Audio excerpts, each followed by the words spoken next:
Nunca foi simplesmente sobre como a esquerda criou um caos no Brasil. O jogo político no Brasil é muito mais complexo do que isso. Essa é a primeira e única série que busca analisar as raízes dos nossos problemas de maneira mais profunda. Essa série de 6 capítulos é uma produção original do Brasil Paralelo, que foi produzido graças a milhares de pessoas que se tornaram assinantes do Brasil Paralelo e possibilitaram que essa série pudesse ser produzida, e hoje já impactaram mais de 10 milhões de pessoas. Essa série vai te ajudar a entender de forma didática, passo a passo, como que essas ideias se constituíram e como que elas ganharam tanta força no Brasil. E esse é apenas um dos 22 documentários que o Brasil Paralelo produziu, que você pode assistir gratuitamente no nosso site. Também é muito importante que você garanta a continuidade do nosso trabalho. Torne-se assinante do Brasil Paralelo e você vai ter acesso a um conteúdo exclusivo, aulas ao vivo com os palestrantes do Brasil Paralelo e o maior acervo cultural de conteúdos relacionados à história, política, filosofia, economia e tudo que é importante para a nossa expansão de consciência. Torne-se membro do Brasil Paralelo, fique agora com o nosso episódio e até breve. Fernando Henrique Cardoso. No mundo inteiro hoje, o jogo do poder é disputado entre sociais-democratas e conservadores. Ora, o senhor é social-democrata de Caniço e Samburá. E seus adversários elegeram como seu calcanhar de Aquiles, para atacá-lo, sua aliança eleitoral com os conservadores do PFL e do PTB. Qual é, finalmente, de uma vez por todas, a sua resposta? É verdade. Eu sou social-democrata. Pertenço a um partido social-democrata. E eu também sou. Nada disso funcionou. O que deu errado? Eu considero que tudo deu certo. Veja você. O importante, meu Deus, é o que a gente procura e interessante. Como as pessoas compreendem o que a gente procura. E em política, a gente não deve contar quem é contra, quem é a favor. Ele deve ficar... And meanwhile, we're going to keep implementing the law.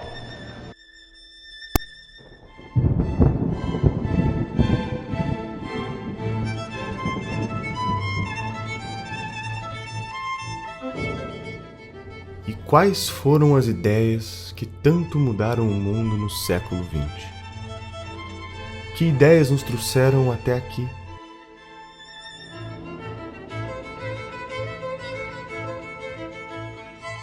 No século XVI, Newton, Copérnico e Galileu mudaram o rumo da humanidade. O homem descobre que a Terra não é o centro do universo. E uma vez que a Terra perde o protagonismo perante os astros, a humanidade se pergunta: em que o homem se difere dos demais animais da natureza? Neste cenário, o filósofo alemão Immanuel Kant quer descobrir o pensamento humano da mesma forma que a ciência tem descoberto o mundo nos últimos séculos. Ao escrever o livro Crítica da Razão Prática, Kant afirma que o mundo só é conhecível por meio da ação do homem e jamais do seu pensamento puro. Friedrich Hegel, influenciado pelo pensamento de Kant, propõe que além do homem só poder conhecer o mundo por meio de suas ações, quando cogita agir, cria um simulador dentro de si que testa o resultado das opções que pode tomar. Imagine que um homem está em uma ilha no meio do oceano. Ele não sabe qual é a temperatura da água. Intelectualmente, ele pode imaginar que a água está fria ou está quente, mas só saberá a realidade quando de fato entrar nela. Neste conflito mental de diferentes ideias sobre qual é a temperatura da água, o homem tira conclusões dos riscos e benefícios de entrar ou não no oceano, chegando a uma conclusão que lhe parece a ação ideal. Todo este pensamento dá a base para a teoria chamada dialética histórica, onde o ser humano cria uma tese e em seguida uma antítese, e como consequência deste conflito entre as duas, conclui uma síntese. Segundo Hegel, a história se moveria com esta linearidade da dialética histórica.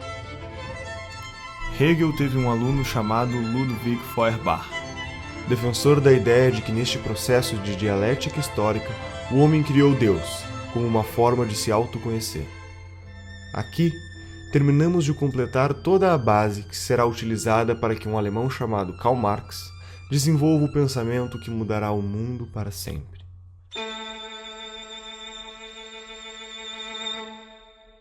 Karl Marx estudou Hegel por 10 anos, tempo suficiente para se convencer da dialética histórica e consagrar o sentido da criação de Deus proposto por Feuerbach. Marx afirma que a dialética proposta por Hegel, que de fato moveria o mundo, é a luta de classes. Aristocráticos contra plebeus, senhores feudais contra camponeses, burgueses contra proletários. Portanto, o próximo estágio seria a revolução do proletariado, como síntese da desalienação das massas. O trabalho de Karl Marx alcançou os ouvidos de um senhor chamado Moses Hess, que o apresentou para Friedrich Engels para que juntos publicassem um manifesto comunista, alertando os proletários de que eles deveriam se rebelar e protagonizar uma revolução que iria destruir o que Marx tinha dado o nome de capitalismo, com o objetivo de chegar na utopia do ápice da humanidade. Marx e Engels fundaram diversos movimentos comunistas nacionais e internacionais, que serviam para cooptar operários, formar sindicatos e organizar greves por meio da propagação da consciência revolucionária.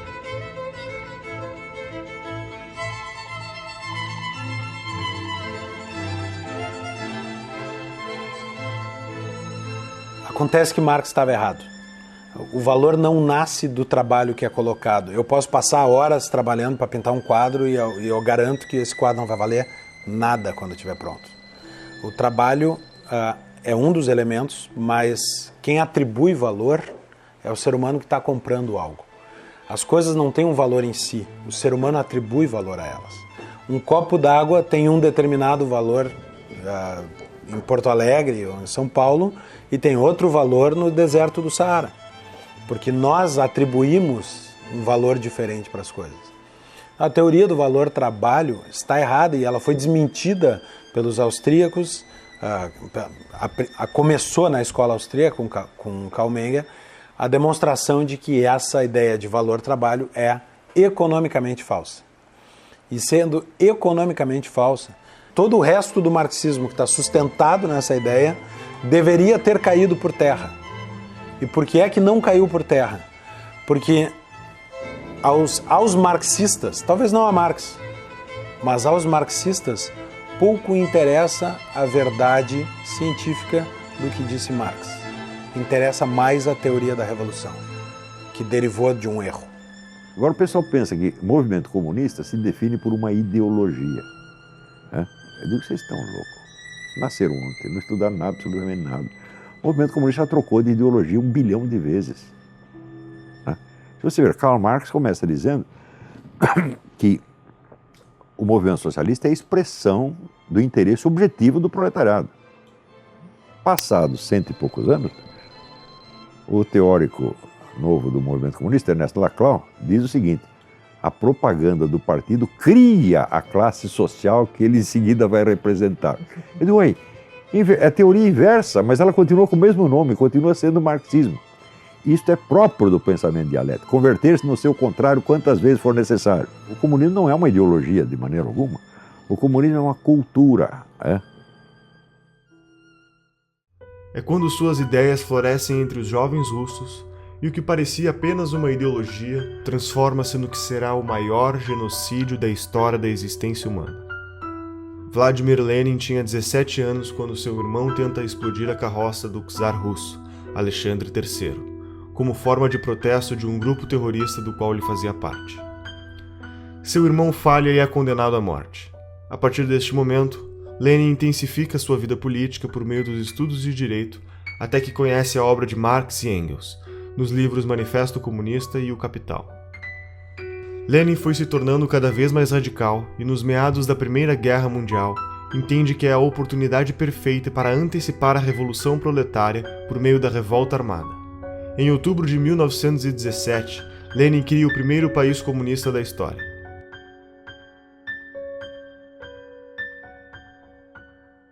Cinco anos depois, Lenin morre, e aquele que era para ser seu sucessor natural, Leon Trotsky, por defender que o comunismo deveria ser aplicado no mundo inteiro, sofre um golpe de Joseph Stalin, o homem que via ganhando poder dentro do partido, com a ideia de focar seus esforços na Rússia. Stalin só desocupará o governo depois de 30 anos, deixando para trás mais de 20 milhões de pessoas mortas. Essas consequências são fruto da mentalidade revolucionária, que vislumbra uma utopia teórica, e por se tratar de uma ideia sobre um futuro idealizado, não pode ser submetido a nenhum crivo de moralidade ou razão do presente e muito menos do passado. O comunismo sempre renegou a natureza humana, usando teorias supostamente científicas para embasar a busca de um novo homem. O extermínio humano se justificava na busca de uma sociedade apenas de homens evoluídos. A famosa utopia comunista.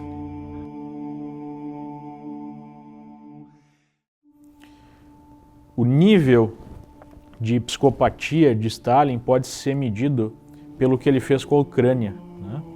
Entre 32 e 33, o país que fazia parte, então, né, da União Soviética foi cercado. A produção de soja, a produção agrícola do país foi exportada e ele simplesmente matou de fome 6 milhões de ucranianos num episódio conhecido na história como Holodomor, né, que foi negado por muito tempo, mas hoje é uma verdade inquestionável. Né? Imagine o grau de psicopatia para você matar 1/3 de um país de fome, né, só para manter o controle sobre esse país. Alguns marxistas, à parte da União Soviética, observaram os acontecimentos e acusaram Stalin de não estar realizando a ditadura do proletariado que fora prometida, mas apenas uma ditadura do Estado cruel e sanguinária. Em nenhum lugar do mundo aconteceu a revolta do proletariado. A revolta do proletariado é uma fantasia. A União Soviética não tinha proletariado quando se deu a Revolução de 17. A Revolução de 17 aconteceu por uma elite intelectualizada que era tudo menos classe trabalhadora. As informações que chegavam era de que, eles abriram mão da liberdade, mas eles têm acesso a tudo. E quando a União Soviética caiu de podre, não teve uma invasão, não teve tsunami, não teve terremoto, porque o socialismo, ele captura as consciências, e aquelas que ele não consegue capturar, ele esmaga, ele mata. E a grande massa, né, não tinha acesso a nada. O cara levava 10 anos juntando dinheiro. Se daqui a pouco um vizinho delatasse que você, porventura, estaria conspirando contra o regime, o sujeito sumia da noite para o dia e as crianças eram levadas para um orfanato. Ele é, na verdade, um sistema opressor. O socialismo, o comunismo é um sistema arcaico, violento, assassino, né? E que, sobretudo, impede as pessoas de exercerem um direito fundamental, que é a liberdade, né? Os dois direitos principais do indivíduo, do ser humano, é a vida e a liberdade. O socialismo, o comunismo, suprime isso. Obviamente que a visão stalinista já tinha dado frutos. Nós tínhamos na China já a mesma forma de governo através da ação do Mao Tse-tung, que talvez matou mais pessoas do que o próprio Stalin, né? Dependendo aí da fonte histórica, a gente fala de 40 a 80 milhões de mortos só na China. Ou seja, o vírus stalinista já tinha se disseminado. As subdivisões do pensamento comunista começam a ganhar força. O grande erro de todos os sovietólogos americanos durante 60 anos foi acreditar que o movimento comunista era um braço da União Soviética, quando não é. A União Soviética é um órgão dentro do movimento comunista internacional. E a dissolução da União Soviética automaticamente cria, vamos dizer, uma decomposição que é absorvida pelo corpo do movimento comunista. Revigora o movimento comunista, né? É como você amputar um órgão doente e você fortalece o resto do corpo, né? O movimento comunista nunca dependeu da União Soviética. Ele se alimentou dela enquanto pode. Basicamente, a coisa é essa. A União Soviética foi um órgão do movimento comunista e não o movimento comunista. Por que os caras estudavam assim? É muito simples. Quem estudava isso? Os sovietólogos eram funcionários do governo americano. Eles não eram funcionários de um partido, né? De um movimento internacional, como os comunistas. Então, eles olhavam tudo do ponto de vista do conflito entre estados. Não é isso? Então, tem o Morgenthau, na época, a teoria do Morgenthau é a seguinte: os agentes fundamentais da política internacional são estados. Não são. O movimento comunista é muito maior do que um estado. Enquanto na União Soviética, a Revolução Russa seguia o radicalismo da revolta armada bolchevique, outras correntes foram ganhando força ao reforçar que o comunismo poderia ser implementado gradativamente, por meios menos radicais. Foi o caso da Sociedade Fabiana, fundada por Hilbert Bland e George Bernard Shaw. Caracterizado pelo pragmatismo, eles acreditavam em um processo progressivo, que chamasse menos a atenção frente aos seus inimigos políticos, atuando por meio de medidas socialistas disfarçadas. O socialismo fabiano percebe imenso valor em realizar reformas sindicais que teriam o objetivo de acostumar os cidadãos a ver o Estado como uma ferramenta para curar todos os seus problemas. A igualdade idealizada se daria pelo governo, defendendo a saúde pública, o ensino gratuito e os princípios da justiça social, medidas que seriam pagas pela taxação progressiva do Estado sobre a sociedade. O crescimento gradual do Estado era inevitável e acabaria centralizando todas as decisões. Enquanto isso, na Alemanha, Karl Kautsky e Eduard Bernstein criam o Partido Socialista Alemão, entendendo que a social-democracia era o melhor meio para o comunismo. A social-democracia aponta a ação política como sendo mais eficiente do que a ação econômica, propondo assim a sobrevivência de um capitalismo debilitado. Como consequência, o Estado seria o agente da suposta transformação e libertação dos trabalhadores submissos a proprietários dos meios de produção, adicionando outras causas ao conceito de liberdade estabelecido na época: a liberdade de não ser discriminado e de não ser vítima de desigualdade econômica ou sociocultural. Enquanto isso, na Itália, um menino que vinha de família pobre e teve sua visão de mundo moldada por suas dificuldades financeiras, tornou-se jornalista e publicou suas teorias políticas em jornais de esquerda, tornando-se um dos líderes do Partido Comunista Italiano.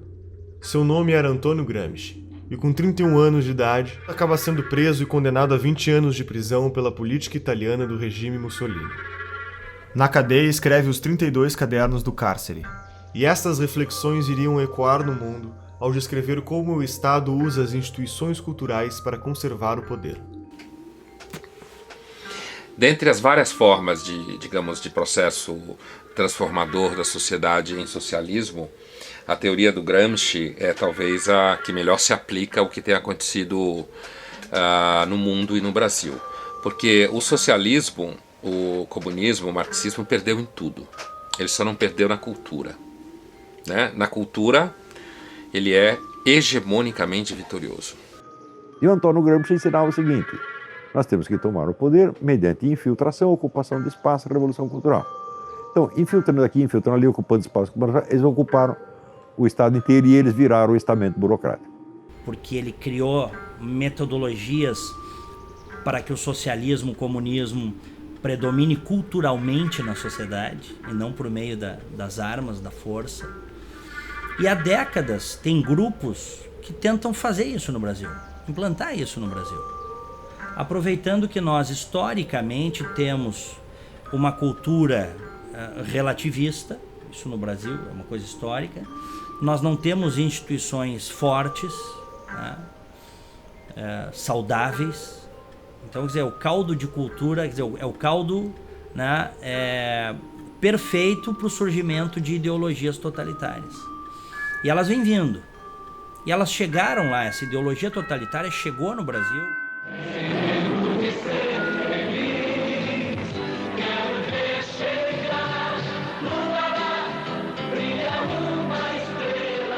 Para Gramsci, uma ditadura sem hegemonia cultural jamais resistiria por muito tempo, e este era o problema do regime stalinista, pois todos os aspectos culturais da sociedade, sua filosofia e sua literatura, formariam a superestrutura da sociedade que também devia ser derrubada. Gramsci propõe que, através do controle do sistema educacional, das instituições religiosas e dos meios de comunicação, seria possível reconstruir, criar e reproduzir uma hegemonia cultural comunista.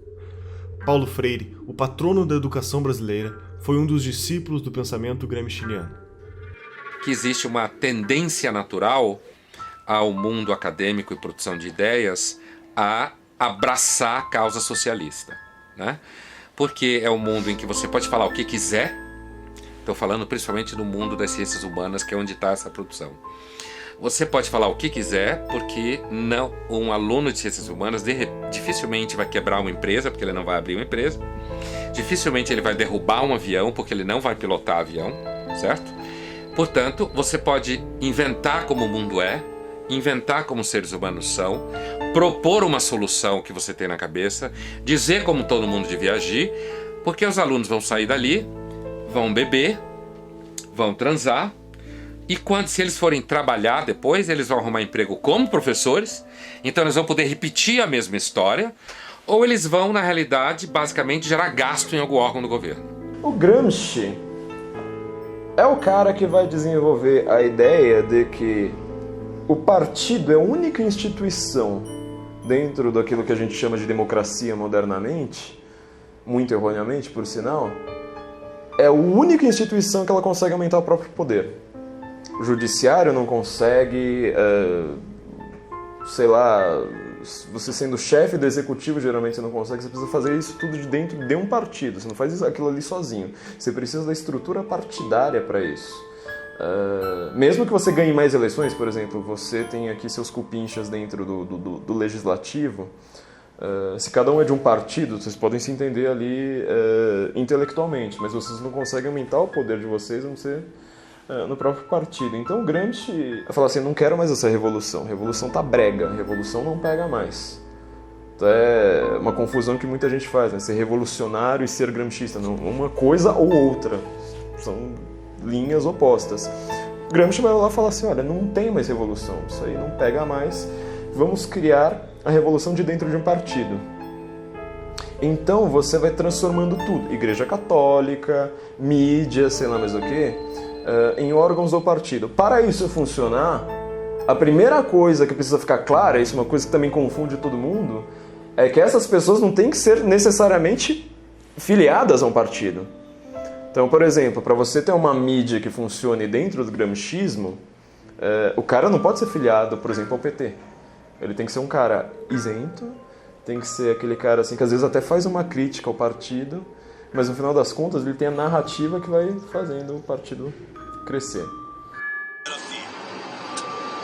Não havia espaço. Os partidos da esquerda chegar ao poder via eleitoral, que é a lei 98, que portanto não tinha que ficar preocupado com toda a eleição, tinha que se pensar em organizar a sociedade. Dali 20 ou 30 anos, a gente iria ter 30% da sociedade já socialista, e aí sim a gente poderia disputar o poder e ganhar. Mas eu não vou viver mais 30 anos. E eu quero chegar ao poder logo. Mas por que eu cheguei onde cheguei? Porque eu tenho por detrás de mim um movimento. Eu tenho por detrás de mim uma grande parte dos estudantes do PT, a CUT, a base da Igreja Católica. O único país do mundo em que Gramsci ele foi funcional foi o Brasil. O objetivo de Gramsci era transformar o partido condutor dessa revolução silenciosa, vamos colocar assim, como um imperativo categórico da sociedade. Ele fazia até uma comparação com Maquiavel, né? Nós teríamos então o partido como o novo príncipe, o novo sujeito que não pode, sujeito histórico que não pode ser questionado. Do ponto de vista moral, para a moral gramsciana, qualquer coisa que é a favor do partido é algo correto, qualquer coisa contra o partido é algo errado. E nós vemos isso lá no Brasil durante a defesa, né, dos sujeitos, dos petistas que saquearam o país. Não, eu não fiz isso para enriquecer pessoalmente. Mentira, muitos fizeram para enriquecer pessoalmente. Mas o ponto é, eu fiz isso para defender o partido, eu fiz isso para defender a revolução, então eu não posso ser questionado. Em paralelo, Felix Wilh, um alemão que também estava preocupado com os rumos da Revolução Russa, decide criar uma série de congressos, reunindo pensadores marxistas para acelerar o processo de revolução. Entre eles estava Karl Korsch, um teórico contemporâneo de Gramsci que apresenta a tese de que o Estado é sim estruturado pela economia, mas essa economia tem como base uma outra estrutura invisível, a cultura estabelecedora dos valores que são passados de geração em geração. Entusiasmado com as apresentações de Koch, Félix fundou o Instituto de Pesquisas Sociológicas de Frankfurt, instituto que ao longo dos anos seria apelidado de Escola de Frankfurt. O sucessor de Félix na Escola de Frankfurt foi um sujeito chamado Max Horkheimer. E assim como Gramsci acreditava em uma nova hegemonia cultural e na destruição da estrutura dos valores que se perpetuavam por meio da autoridade da igreja, da família e da escola. Segundo a Escola de Frankfurt, os pais ensinam aos filhos o que é certo e errado por meio do castigo e educam através do exemplo da família. A igreja estabelece os dogmas morais que condicionam a ação do homem e a escola condiciona o comportamento por meio do ensino. Para a Escola de Frankfurt, se tratava de um ciclo vicioso que deveria ser atacado e destruído. Uma vez que as instituições entrassem em crise, o Estado cada vez mais assumiria as responsabilidades do ensino dos valores para as novas gerações, tendo a oportunidade de estabelecer a hegemonia cultural comunista. Dando continuidade ao movimento, Horkheimer, Theodor Adorno e Jürgen Habermas, junto com outros pensadores, vão fundar a teoria crítica. A teoria crítica busca a síntese entre o pensamento de Marx e das ideias de Freud, o fundador da psicanálise. A ideia na prática era simples. Se criticarmos tudo o que existe, o processo de dialética histórica trazida por Hegel será acelerado e, consequentemente, a utopia comunista irá chegar mais rápido. Passa a ser prática comum das instituições de produção teórica adotar a crítica sobre todos os aspectos da sociedade até a sua exaustão, para então derrubá-los. A Escola de Frankfurt cunhou o termo indústria cultural. Segundo eles, a indústria cultural nada mais é do que a cultura que serve aos interesses dos opressores, dos donos do capital, da burguesia em geral. E essa indústria cultural precisaria ser combatida através da teoria crítica. Então a cultura burguesa, ela teria como objetivo anestesiar, digamos assim, as classes proletárias. E a teoria crítica seria uma forma de questionar essa indústria cultural através da educação, através da arte, né? Enfim, livros, filmes. E através dessa teoria crítica nós teríamos uma conscientização maior das classes oprimidas, segundo eles, para fazer a revolução. Isso vai servir como matéria-prima para que na França o filósofo Jacques Derrida crie o desconstrucionismo, que é o método de retirar o significado de um texto para colocar um novo significado pretendido. Este método é aplicado não só em textos, mas também na retórica política e ideológica em geral. Por exemplo, a análise desconstrucionista da Bíblia pode levar a entender que se trata de um livro dedicado à superioridade de uma raça e de um sexo sobre outro sexo, ou a análise desconstrucionista da obra de Shakespeare pode concluir que se tratam de obras misóginas que defendem a opressão da mulher. Para o marxista cultural, a análise histórica resume-se apenas à relação de poder entre os grupos sociais.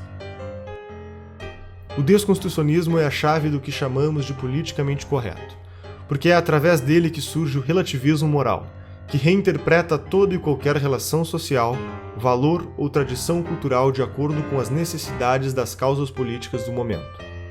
Um membro importante da Escola de Frankfurt foi Herbert Marcuse. Foi um membro do Partido Social Democrata Alemão e desenvolveu trabalhos nos Estados Unidos. Em seu livro O Homem Unidimensional, Marcuse afirma que a sociedade industrial chegou a um ponto onde o proletariado, classe responsável pelo movimento da história, deixa de ser agente transformador da sociedade, porque os avanços do capitalismo tornam a vida destes grupos tão confortáveis que suas vontades revolucionárias teriam acabado. Então, para dar continuidade à teoria de Marx, detecta que o grupo revolucionário ou a nova massa de manobra eram as pessoas à margem da sociedade, assassinos, estupradores, ladrões, sequestradores e etc. Marcuse defendeu também que a masculinidade e a feminilidade não eram diferenças sexuais essenciais da natureza humana, mas sim apenas meras construções sociais, impostas pelo que seria a primeira divisão do trabalho da história da humanidade, a família. Também defendeu que a libertinagem sexual seria uma reação à repressão social política. Marcuse, por meio do pensamento e de sua influência, impulsionava o relativismo moral no mundo inteiro. O politicamente correto é aceito de braços abertos pela opinião pública, basicamente por 3 motivos. A primeira razão é que as teorias econômicas de Marx são complicadas de entender, enquanto o tipo de raciocínio do politicamente correto, por meio dos chavões de frases de efeito, aliado à fantasia de um mundo ideal e sem defeitos, é muito mais atraente para o cidadão comum. A segunda razão é porque o politicamente correto pratica a teoria crítica destrutiva até a exaustão, e sabemos que a adesão desse tipo de mentalidade revolucionária, principalmente por parte dos jovens, é enorme. A terceira razão é que o marxismo falhou com o sistema social e econômico em todo o mundo. Restava para sua sobrevivência a guerrilha cultural. Todo esse movimento ganhará mais força nos Estados Unidos quando David Horowitz, um adolescente de 17 anos, filho de pais comunistas, assiste em 1956 o sucessor de Stalin assumir o governo da União Soviética. Neste momento começam a aparecer diversas denúncias contra Stalin ao tornar públicos os documentos secretos que comprovam a variedade de crimes cometidos, as traições, os campos de trabalho forçado e o genocídio. O mundo ocidental entra em choque, e neste momento David Horowitz se desfilia do Partido Comunista e funda, junto a Marcuse e outros pensadores, a New Left. A New Left é um movimento que tinha como objetivo ser a esquerda purificada, muito mais atraente e progressista, suavizando a forma de comunicar suas intenções por meio do desconstrucionismo e reformando sua maneira de agir com base nas origens do marxismo, escondendo todos os genocídios cometidos na busca pela utopia comunista.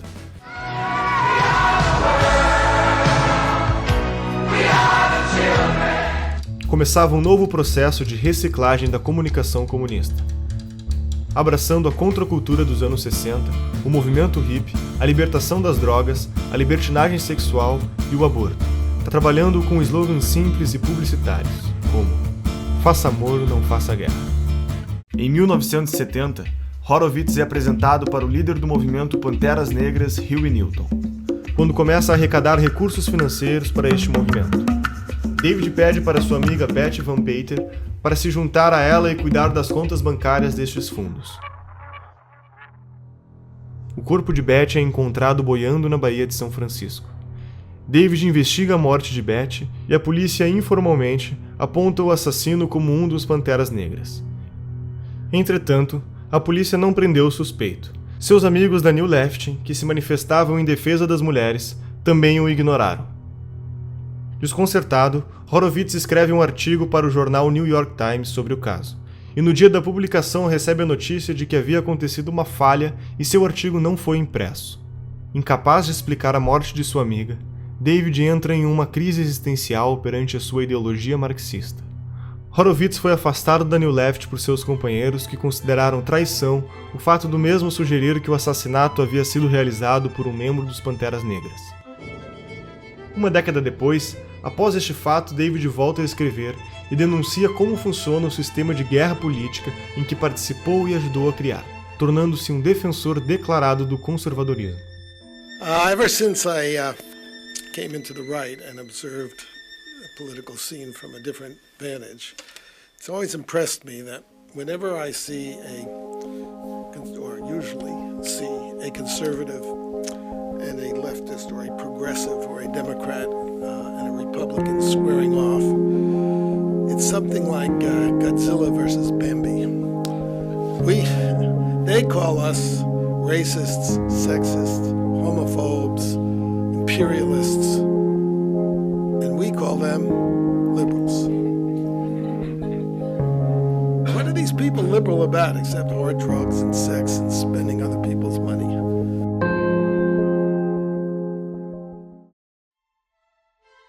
Em meados dos anos 80, Saul Alinsky pega os princípios da guerra política escritos por Horowitz e faz uma série de sofisticações metodológicas na estratégia comunista. Na década de 30, Alinsky foi apresentado para Al Capone durante a Lei Seca. Este se aproxima de Frank Nietzsche, que ensina para o Alinsky como funciona a máfia, aprendendo a importância vital de ser discreto e agir nos bastidores. Como consequência, Saul entende que para destruir o sistema é preciso agir silenciosamente, gradativamente e por dentro do próprio sistema. I'm saying that people do not get power except when they take it, or when they're strong enough so that the other side gives it up. Em seu livro Regras para Radicais, faz uma dedicatória para Lúcifer, lhe dando crédito como o primeiro revolucionário da história. As 3 premissas básicas de sua teoria são: a primeira regra é a desinformação. Na estratégia política, não se pode contar ao povo os objetivos finais, pois esses podem se assustar e não apoiar a causa. É preciso que se conte apenas o necessário para ser ajudado. A segunda regra é o niilismo político. Tudo vale para que aconteça a revolução. Não existem valores nem regras, e a corrupção faz parte do objetivo. Roubar para o partido é a obrigação número 1 do comunista, eles nunca vão esquecer isso aí. Todos os partidos comunistas do mundo viveram do roubo, da chantagem, da corrupção. Todos. Como é que Stalin subiu na hierarquia do partido? Assaltando o trem. A terceira regra fundamental é a destruição do oponente. Em um debate, não devemos vencer o argumento do oponente, e sim aniquilá-lo da vida pública. Alinsky defende a ideia de organização das massas como o fundamento metodológico da revolução.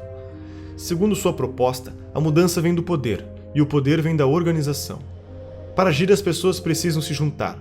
Uma igreja junta pessoas pelo interesse comum na fé, uma empresa pelo interesse comum econômico.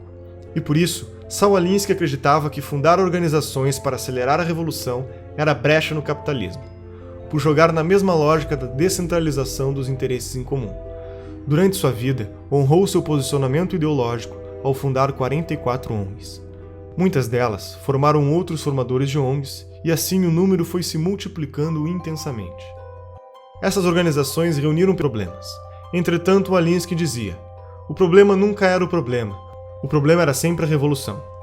Quanto mais seccionadas forem as ONGs, melhor será, pois ninguém irá se opor a causas tão específicas e que querem a melhoria da sociedade.